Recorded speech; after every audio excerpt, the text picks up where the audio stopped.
우리 찬송 들은 것처럼 늘 찬송하시며 생명 다하여 찬송의 삶을 살아가신 여러분 되시기를 바랍니다.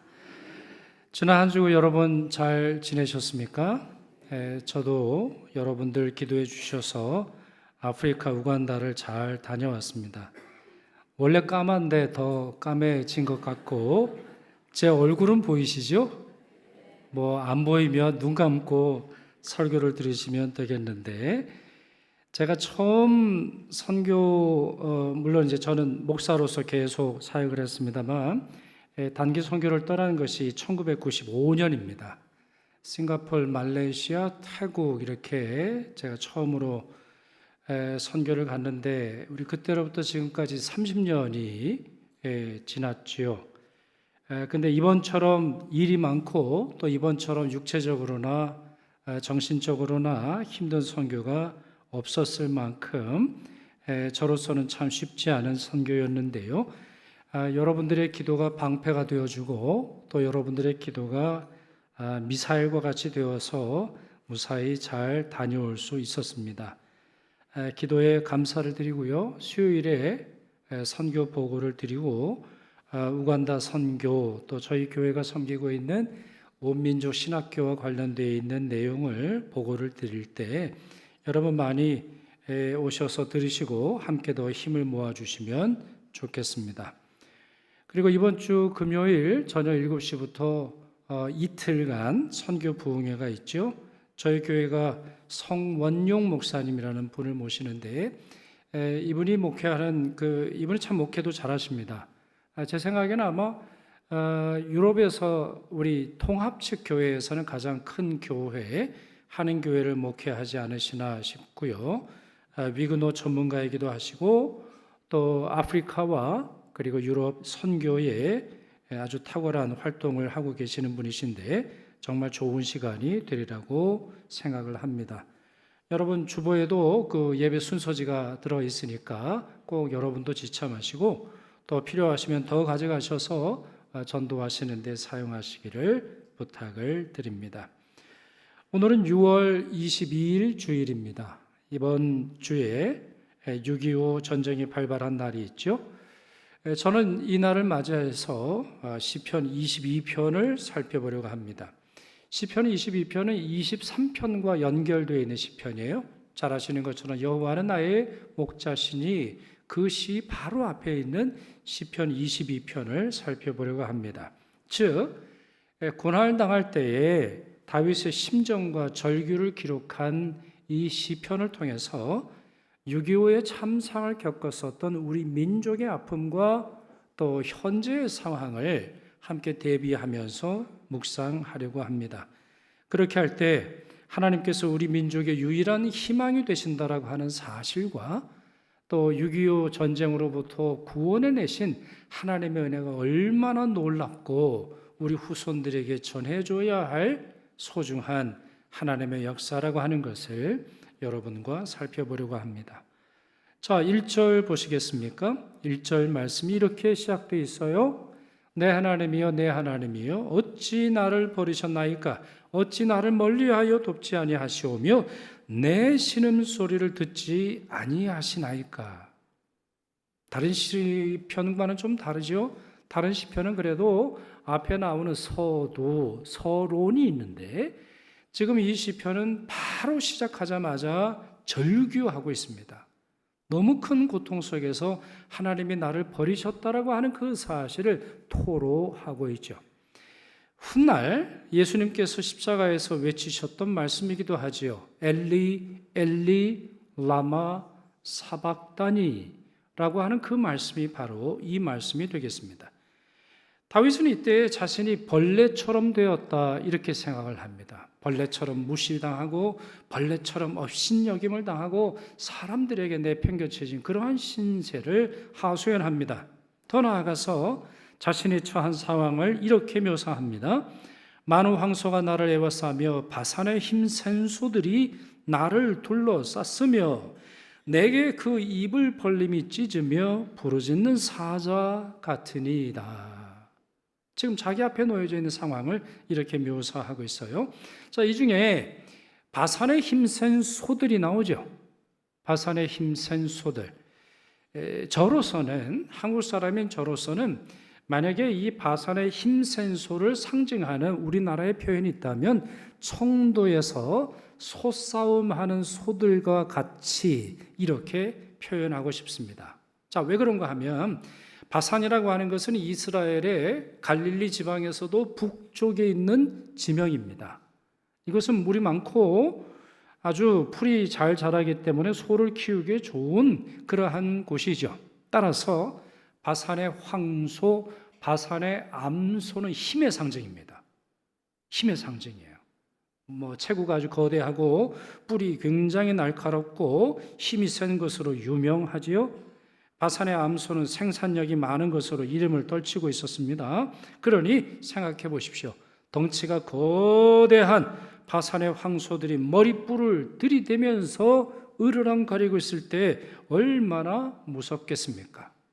그렇기에 다윗은 자신이 죽음의 진토에 들어간 것 같다, 이렇게 고백을 하고 있죠. 그것이 바로 1절에서 15절까지의 내용이 되겠습니다. 다윗에게 무슨 일이 일어나는 것일까요? 그의 신체적인 어려움이 있을까요? 정치적 위기가 왔을까요? 천지가 무너지는 그러한 상황이 됐을까요? 사울에게 위협을 당하고 있을 때입니까? 아니면 아들 압살롬으로부터 도망치고 있을까요? 모르겠어요. 어떠한 정황이 있는지는 본문에 들어있지 않은데 여하튼 이 구절을 계속해서 읽다 보면 우리 민족이 6.25를 겪었던 그 상황과 너무 유사하다라는 것만큼은 느낄 수가 있습니다. 소련제 탱크를 앞세워서 도남동 미아리 고개를 북한군이 도착을 했을 때가 6월 27일입니다. 그러니까 6월 25일 새벽에 전쟁이 시작되고 나서 이틀이 지난 날 서울까지 진격해 왔지요.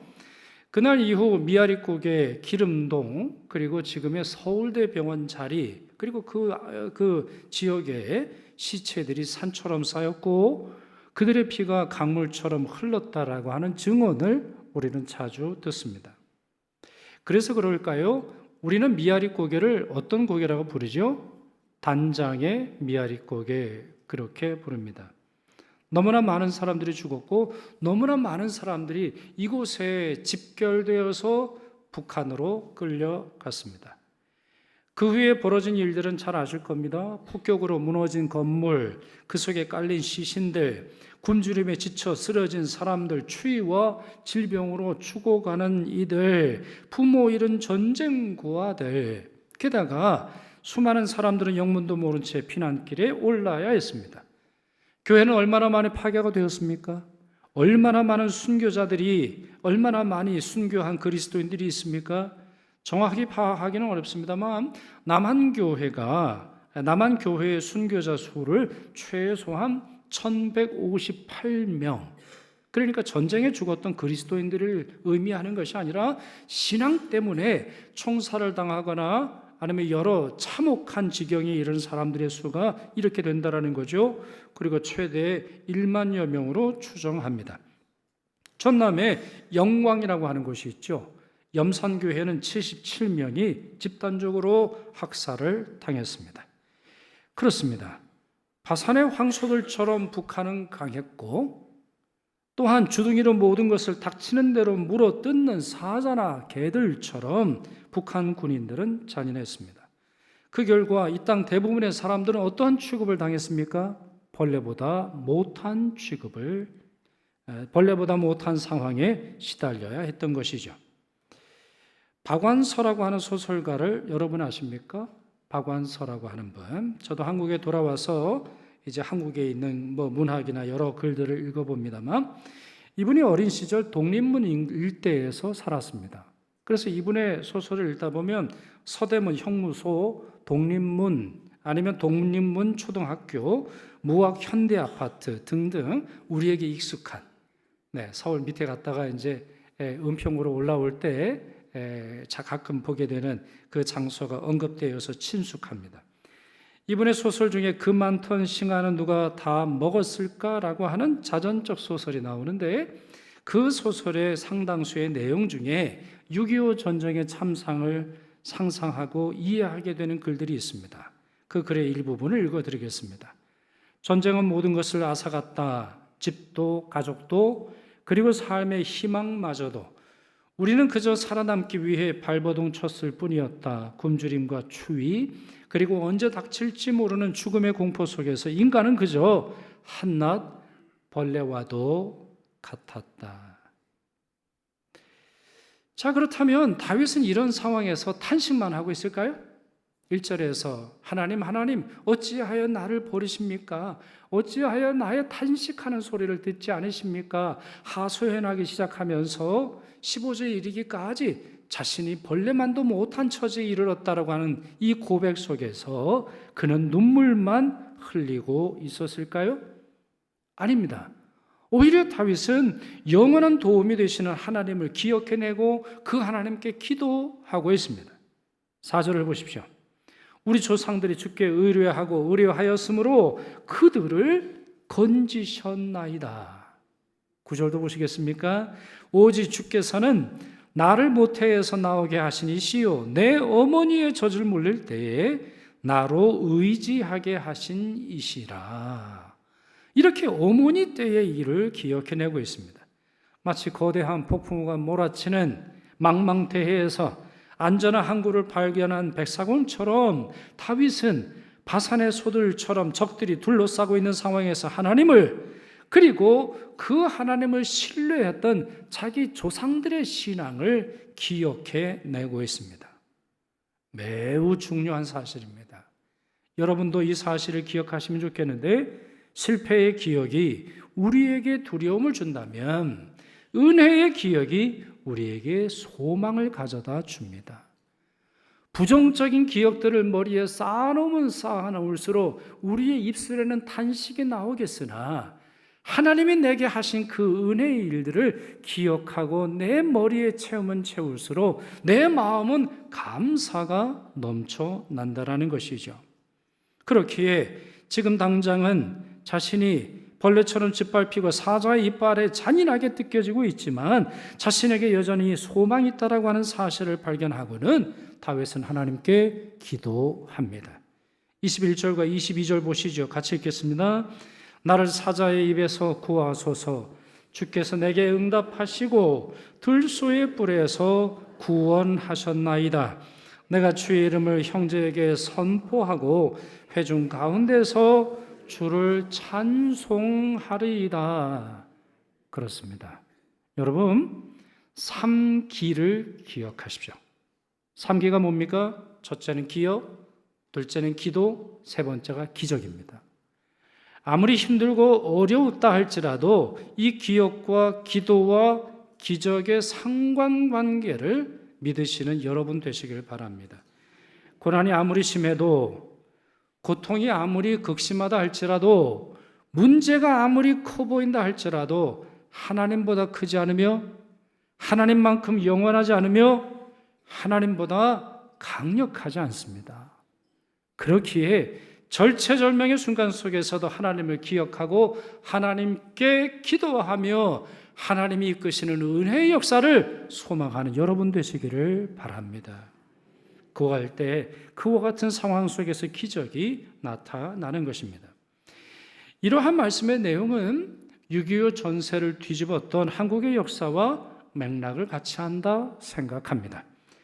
남한으로 쳐들어온 후에 파죽지세로 북한군이 남으로 향하게 되죠. 이제 대구의 낙동강 전선이 펼쳐졌을 때 수많은 기도가 하늘에 올려졌습니다. 정말 많은 교회에서, 많은 역사가들의 책에서 보면 이때에 드려진 기도의 절박함들이 기록이 되어 있는데, 그 중에 하나를 말씀드려 볼까요? 1950년 8월 30일부터 8월 30일입니다. 부산에 있는 초량교회에서도 구국기도회가 열렸습니다. 구국기도회가. 당시에 담임 목사가 한상동 목사였고 박윤손 박사가 전국 피난민 교역자를 위한 집회를 열었습니다. 초량교회는 지금도 유명하죠. 1892년에 세워진 교회인데, 그러니까 한강 이남의 교회 중에서는 가장 먼저 세워진 교회예요.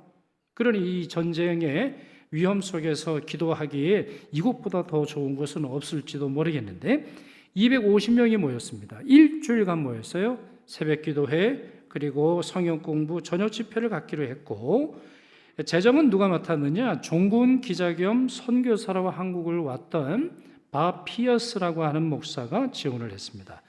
바 피어스 목사는 뭘로 유명합니까? 월드비전으로 유명합니다. 전쟁이 끝난 후에 전쟁 고아들을 돕기 위한 월드비전을 설립하신 분이 바 피어스 목사이죠. 자, 기도회 첫날입니다. 한상동 목사가 신명기 11장을 본문으로 설교를 했는데 주된 내용은 이렇습니다. 신사참배를 회개하라. 광복 후에 교권 다툼했던 것을 회개하라. 또한 한국 교회가 수많은 시절 속에서 지었던 죄를 회개해야 한다. 하나님께서 왜 우리 민족이 전쟁을 격도로 놔두셨는가? 우리 민족이 하나님을 버렸기 때문이다 라고 하는 설교를 하게 됩니다. 그 설교문이 아직도 일부분에 남아있어요. 역사책에 보면 남아있는데 신사참배가 웬 말입니까? 한국의 대부분의 교단들이 하나님만을 섬겨야 함에도 불구하고 일본의 천황을 섬기는 그와 같은 일들이 우리 한국 교단의 수치 중에 하나 아닙니까? 그러나 그와 같은 신사참배의 죄를 온전히 깨닫지 못하고 온전히 회개하지 못하고 광복을 겪었죠. 광복한 이후에 교회가 발전했습니까? 아닙니다. 교권 다툼하느라 혈안이 돼 있었어요. 누가 총회장이 될 것인가? 누가 담임 목사가 될 것인가? 누가 더 유명한 목사가 될 것인가에 많은 지도자들이 혈안이 되어서 다투고 있었음을 고발하죠. 또한 많은 한국교회의 죄를 회개하여야 한다라고 하는 설교를 합니다. 뒤이어 설교하신 분이 박형준 목사이신데 이분의 설교의 요지도 유사합니다. 그리고는 15일 이 기도회가 마무리가 됩니다. 그리고 나서 3일이 지난 날입니다. 메가더 장군이 그 유명한 인천 상륙작전을 통해서 전세를 뒤집게 됩니다. 우연히 벌어진 일일까요? 일주일간의 초량교회에서 있었던 그 기도회와 3일 후에 인천 상륙작전은 서로 별개의 일일까요? 서울을 수복하고 난 다음 날인 9월 29일입니다. 12시이죠. 서울의 환도식에서 메가더 장군이 이슬만 대통령에게 이렇게 말했다고 역사책은 기록하고 있습니다. 대한민국 수도 서울을 이승만 대통령 각하가 영도하는 대한민국 정부에 돌려드립니다. 오늘의 승리는 하나님의 도우심이 없었다면 불가능했을 것입니다. 이제 서울 시민들은 공산군의 압제에서 해방되어 자유와 인권을 되찾게 되었습니다. 맞는 말 아닙니까? 오늘의 승리는, 이 땅에서의 승리는 하나님의 도우심이 없었다면 불가능했던 것이고, 이와 같은 상황에서 기도했던 성도들의 기도 없이 이와 같은 일이 있을 수 없었던 것이죠. 그래서 어떤 분은 이때의 일을 두고 이렇게 말하더라고요. 이때의 기도가 발동이 되어서 인천 상륙작전이라고 하는 역사적인 반전을 이루게 되었다. 여러분 아멘입니까? 아멘입니다. 이와 같은 어려운 순간 속에서도 하나님을 기억해내고 하나님께 기도한 성도들을 통해서 이와 같은 전쟁의 전세가 뒤바뀌는 기적이 일어났던 것입니다. 자, 그렇다면 이와 같은 말씀에 대한 내용을 통해서 우리는 무엇을 확인할 수 있습니까?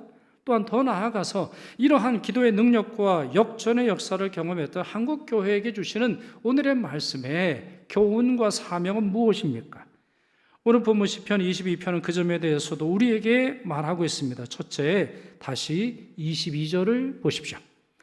내가 주의 이름을 형제에게 선포하고 회중 가운데서 주를 찬송하리이다.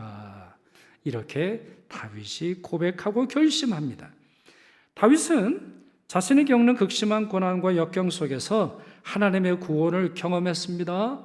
그리고는 그 구원의 역사를 형제들에게 말해줘야 되겠다. 자매들에게 말해줘야 되겠다. 내 동포들에게 말해줘야 되겠다. 믿음의 공동체 가운데서 선포하며 하나님의 이름을 선언해야 되겠다. 이렇게 다짐합니다. 그렇습니다. 이러한 결단과 이러한 다짐이 우리에게 필요합니다. 북한의 2,600만 명이 아직도 대부분은 해방과 자유를 경험하지 못하고 살아가고 있습니다. 여러분, 북한의 공식적인 명칭을 아십니까? 북한이라고 하는 나라의 공식적인 나라 이름이 뭐죠? 조선민주주의 인민공화국입니다. 저는 영어로 어떻게 되어 있는지를 몰랐는데 캐나다에 있을 때 영어 이름을 보고 깜짝 놀랐어요. 그래서 이거 모르다가는 남한 사람이 여기를 표시할 수도 있는데요. 영어로 뭐라고 되어 있냐면 Democratic People's Republic of Korea 이렇게 되어 있어요. 아니 이게 뭔 말입니까? 얼마나 허황된 이름입니까? 그 나라에 무슨 민주주의가 있습니까? 그 나라가 무슨 공화국입니까? 김씨 일가의 독재에 눌려서 어떤 자유와 어떠한 인권도 없이 살아가지 않습니까? 그저 이름만 민주주의 인민공화국입니다. 그렇기에 주님을 먼저 만나고 주님의 도움을 받아 자유를 누리는 우리 남한의 기독교인들이 다윗의 마음을 품어야 하겠습니다. 진정한 자유가 없는 그 땅을 긍휼의 마음으로 또한 우리가 가진 복음을 전하기 위한 최선의 노력을 다해야 하겠습니다. 둘째, 대한민국의 진정한 주인이 하나님이라고 하는 사실을 잊지 말아야 합니다. 28절을 보시지요. 나라는 여호와의 것이요 여호와는 모든 나라의 주제이심이로다 이렇게 되어 있습니다. 여러분 이미 말씀을 드렸습니다만 초량교회 집회의 설교의 핵심이 부흥에 있는 것이 아니었죠. 뭐에 있었다고 말씀드렸죠? 회개에 있었어요. 무슨 회개? 하나님을 섬긴다라고 하는 교인들이, 하나님을 높인다라고 하는 목회자들이 자신이 주인이 되려 하고 자신의 욕망과 자신의 마음을 충족시키기 위해서 행동했을 때 하나님께서 진노하셨다라고 하는 그 말씀이 그때의 설교의 요지 아닙니까? 그렇다면 21세기 2025년을 살아가는 우리의 모습은 어떻습니까? 우리 교회들의 모습은 어떻습니까? 목회자들의 모습은 어떻습니까? 우리가 정말 일제시대보다 더 나은 교회로 살아가고 있습니까? 우리 역시 신사참배하고 있는 것 아닙니까? 우리 역시 돈에 굴복하고 있는 거 아닙니까? 우리 역시 순결하고 순수하고 온전한 신앙이 아니라 세상과 타협하는 그러한 교회와 그러한 목회자로 살아가고 있는 것은 아닙니까?